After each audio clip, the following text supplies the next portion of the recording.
Hi,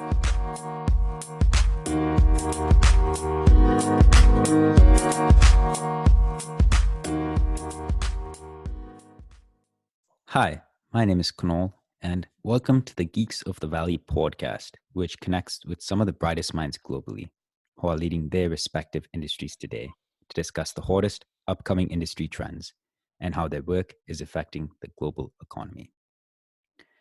This morning from Seoul, South Korea, we have the founder of Elwasta and EcoMake joining us. Please welcome BK, aka Byeonghun Kim. BK, thank you so much for joining us today from Seoul. How are things over in South Korea in light of COVID-19? Kunal, thanks for having me. It's a pleasure.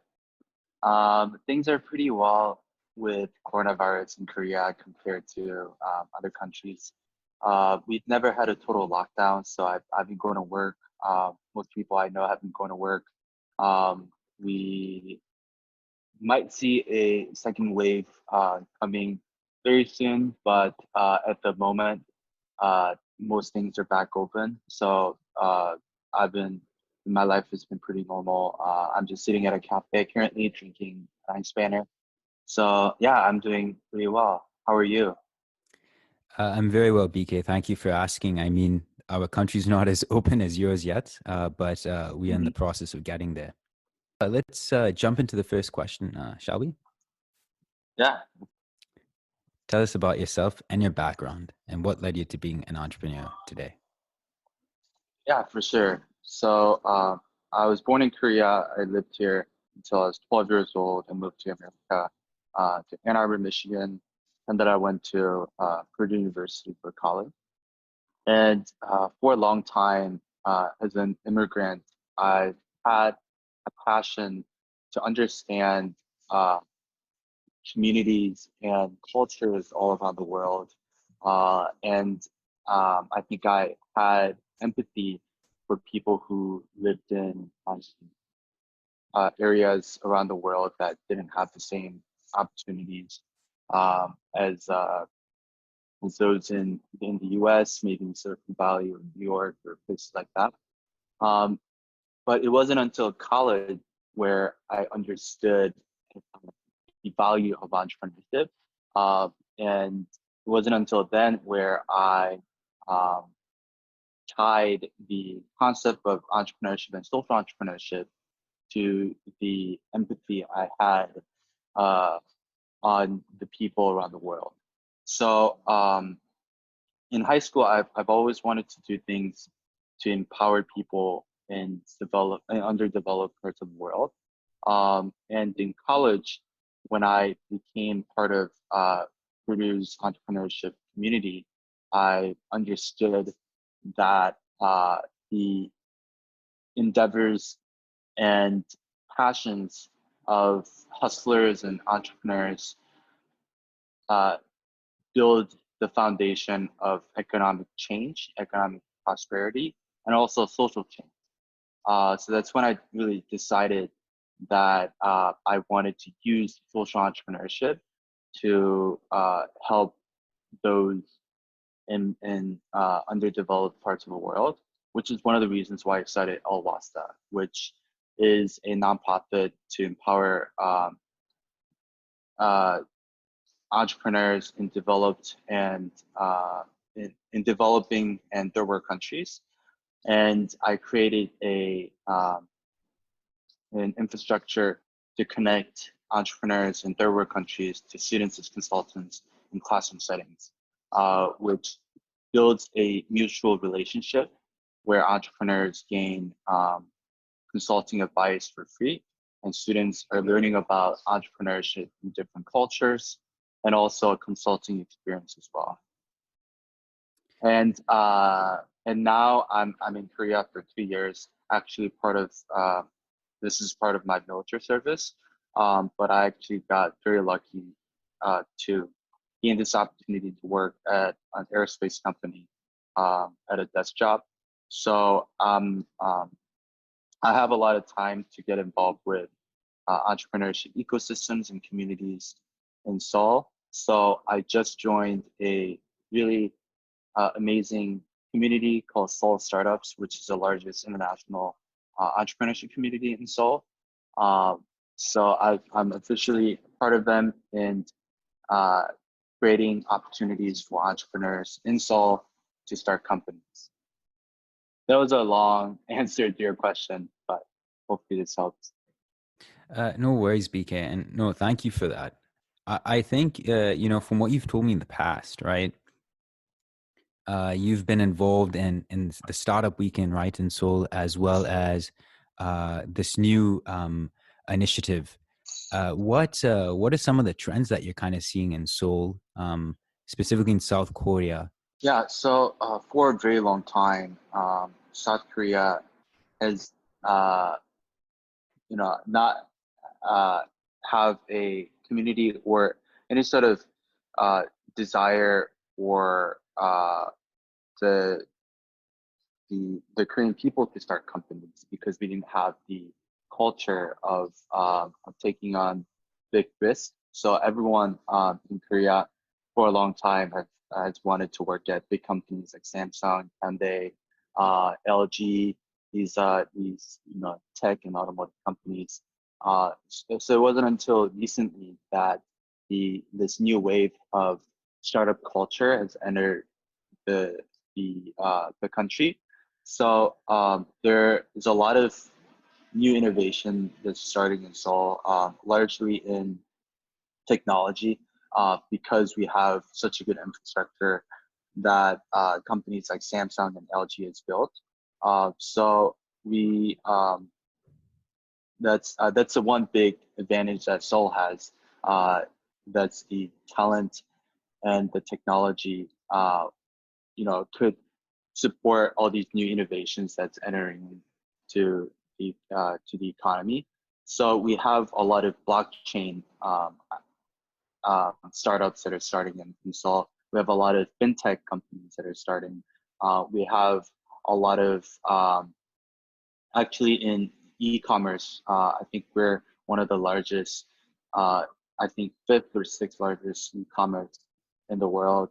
On the trend of being third or fourth by 2025. So we have these new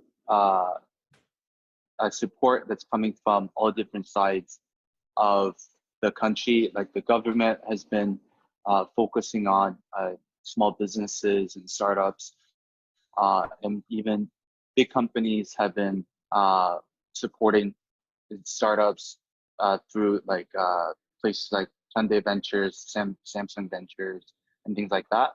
So a lot of things are new, and it's hard to predict exactly what um, genre of startups will be the next up and coming industry trend in Korea because a lot of things are very, very new.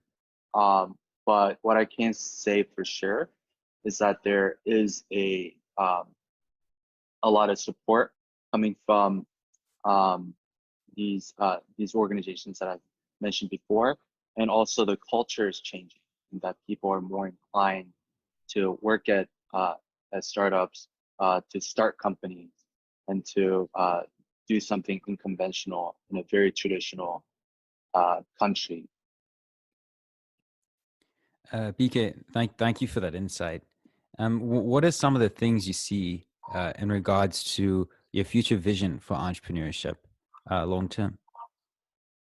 Yeah, so I have a very um, a very broad and general plan of what I want to do in the future. So long term, this is later down the road in my career.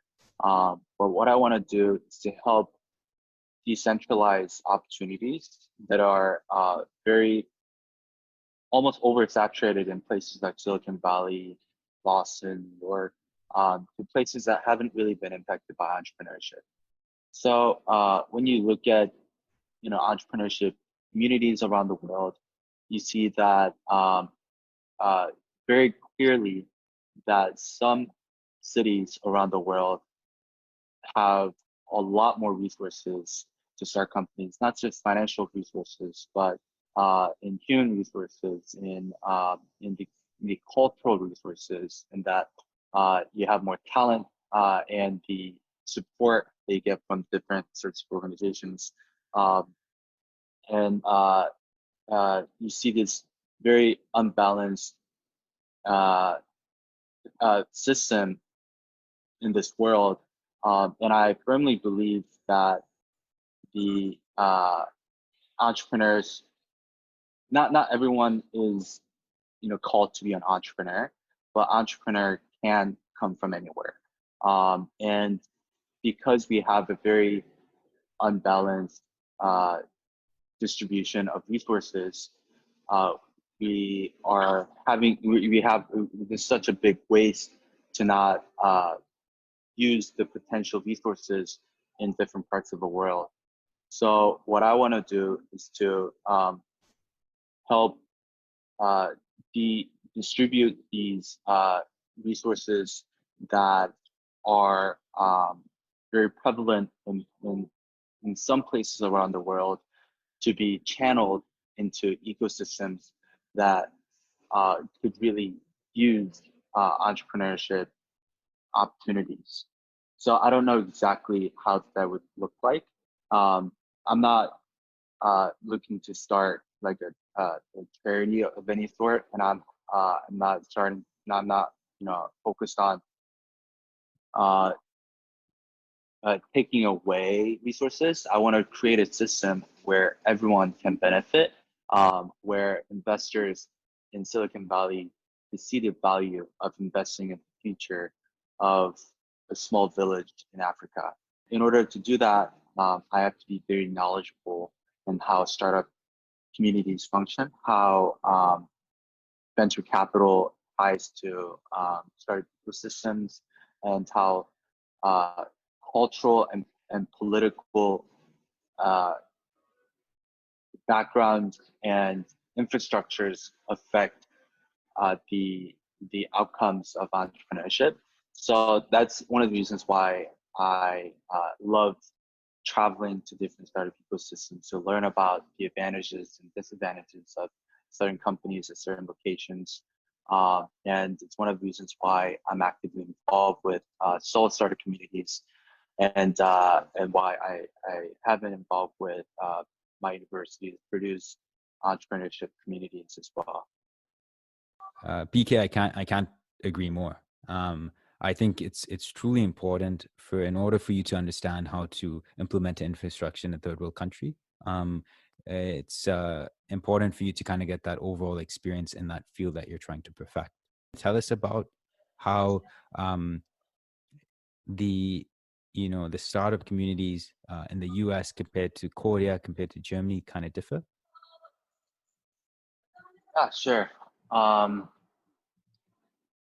I think in my experience in Germany was quite short. I was there for not a super long time, but enough to get a gist of what's going on there. Uh, in Europe, they don't have the uh, as much of a capital that you can get in the US. Let's say if you go to Silicon Valley and you have a solid idea and an amazing team, um, you could raise a VC at maybe 2 or 3 times as much you could raise in certain parts of Europe. Um, and the culture of innovation is very different in Europe. I think in the US, or maybe in Midwest, it's a bit different. Um, but in places like Silicon Valley, New York, even in Texas, and places like that, people are more inclined to start companies because the culture is there, and people are more inclined to work at startups because if you work at a startup in Silicon Valley, and your startup fails, you can just move on to a different startup to work at.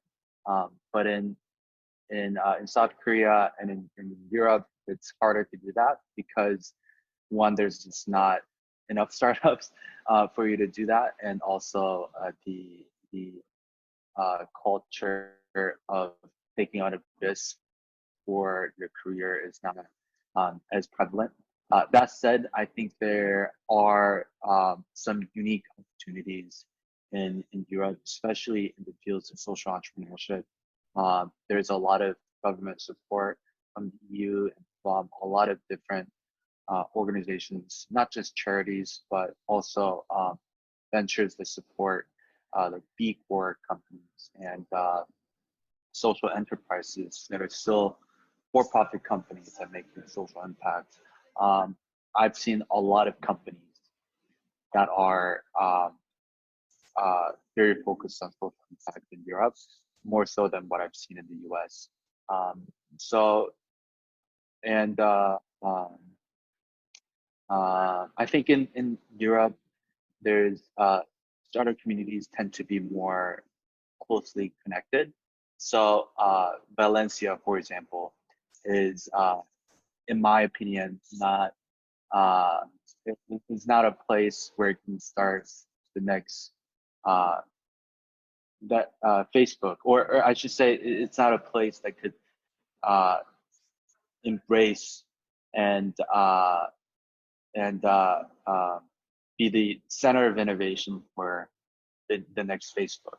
I don't know if that's the best way of putting it, but what I mean is this: in Valencia, you have a lot of support from the government and the communities building, and the cost of starting a business is considerably lower than Silicon Valley or even Northern Europe. And the cost of acquiring talent is much lower than what you would get in, let's say, London or Berlin. Um, and uh, the they have a big enough population where they could test new ideas. So the mayor of Valencia actually called the city a startup factory, and that it's a really good place to experiment new ideas, and it's a good foundation to initially start your business, but it may not be the uh, best place if you want to scale and expand your business, largely because there isn't enough financial resources, there isn't enough talent for you to build a big business there.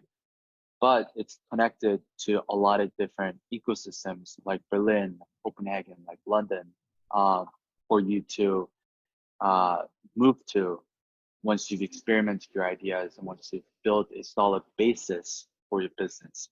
So uh, I think Europe is a great place for companies to collaborate and move around and experiment a lot of different uh, business ideas. And Europe, European countries have very good relationships with other European countries, and they have this culture of working as a collective, more so than the competitive atmosphere that you see in maybe Silicon Valley. So that's the gist of what I've seen in Europe. In Korea, I haven't been here enough to give you a very in-depth uh, picture of what's going on here. I've been here since January. I'm getting very connected to the community here, but I still have a lot more to see, obviously. But in Seoul, like I said before, there's a lot of new things that are starting in Korean culture. Um, People are slowly starting to accept the idea of taking on a risk in their career, and that they are okay with working at a startup at a lower pay than what you would get at Samsung or Hyundai or any of these big companies. And the government has realized that uh, the foundational basis of economic growth is small businesses and new businesses. So the government has been providing a lot of support to entrepreneurs and startups. Although a lot of these programs are premature and that they uh, uh, uh, don't part of it is because they don't have the long experience of running these programs. But I'll just give you one example. Um, I have a friend who started this this business that's based on the sharing economy concept. But she uh, has gotten, I think, 30,000 or 40,000. I can't remember the exact amount, but I think it was around $40,000 from the government. Um, but after doing a lot of different trials, doing a lot of market research, and learning about the market of the business, uh, and she realized that the current idea that she has is not uh, it doesn't really fit the puzzle of what she of how she can solve the problem that she wants to solve. And she realized that she needs to pivot, which is a very normal thing to do for a startup. It's a very suggested thing for you to do as a startup. I can't think of one successful startup that hasn't pivoted their idea. But the government has a very strict and and detailed uh, process for you to spend that $40,000. So if it she can't spend the money on the new idea that she has that isn't very different from her original idea, but the government is telling her that she can only use the $40,000 if it's the original idea, which to me is insane because the government should be investing on people, not a mere idea. Um, and if if she wants to use that money that she got from the government, she has to work on something that she knows is not going to work. Um, so it's things like this that are a bit frustrating, and these things show that the programs that our country is implementing are premature, but we're learning. We're adapting to this new culture of innovation, startups, and I'm glad that we're putting in the effort of creating an environment where people want to start companies and so people would want to work at a startup. BK, thank you for that perspective. I think to wrap up the call here, right, with one last question. Being a young entrepreneur out there and currently working on these fantastic side projects focused in social impact initiatives, what advice would you give to people out there from the journey you have had thus far in life as an entrepreneur? Yeah. So I'll give two advices, if that's okay. One's more practical and one's more, I guess, emotional. The practical advice is to always focus on the problem. Don't focus too much on your solution. Um, what I see a lot of startups do is that they have this, uh, you know, this amazing idea that they came up with one day, and they solely focus on their idea, even if they learn later on that no one really cares about that solution, or uh, or they may reject that notion that no one cares about that solution, but inside of their head, they they know that no one cares about the solution. So always have a specific problem that you're solving, and try as many solutions as you need to solve that problem. And if you do that, I think if you work on it long enough, um, you'll be able to solve that problem. and whoever can relate to that problem will be using your solution. Of course, there are variations of to what extent, but if there's a problem that you can relate to, and you provide a very tangible solution, people will use that. So that's one advice. Another one is that you should always work on something you're passionate about. And this may be something that you've heard over and over again from a lot of different people. But when I say work on something you're passionate about, um, I think the word passion can be overused at times. But my definition, the real definition of passion, uh, if you look at the word carefully, it comes from a Latin word passio, uh, or passio. I don't know if I'm saying the word correctly, but who really cares? But the word passio, if translated literally, means self-sacrifice or suffering. Suffering is a word. So in other words, something you're passionate about is something that you are willing to give yourself up for, or a part of yourself up for. Is something that uh, you care deeply about, that you dedicate your time, you sacrifice your commitment, your sometimes even your relationships, and if there's something that you care that much about in times of difficulties in starting your business, and there will be extreme times of difficulties when you start your business, you will endure because it's something that you can give yourself up for. And a lot of times, finding that passion is extremely difficult. And that's one of the reasons why I tell people it's okay if you don't know that passion. But I think if you look for it, and if you look for it for long enough, you'll get close to finding that. Um, and um, so yeah, I think it's important that you work on something that's greater than yourself.